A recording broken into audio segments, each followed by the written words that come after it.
কেউ ঢুকবা না। ও বেলাল, তোমার গায়ের রং কালো, তুমিও ঢুকবা না। যাদের ভালো জামা নাই কেউ আসবা না। আজকে দিনটা ধনীদের দিন। কাদের দিন?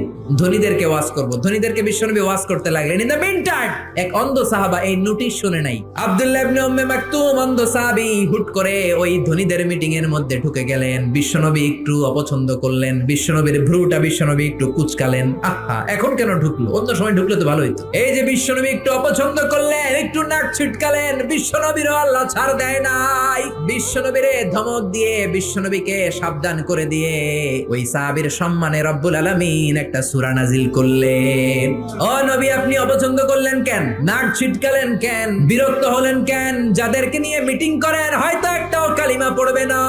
আর যে অন্ধ সাহাবীর কারণে আপনি ভ্রু কুচকালেন, বিরক্তির ছাপ প্রকাশ করলেন, হয়তো ওই সাহাবীর বদৌলতে কালিমার পতাকা পতপত করে উড়ে চলবে। ঠিক কি না?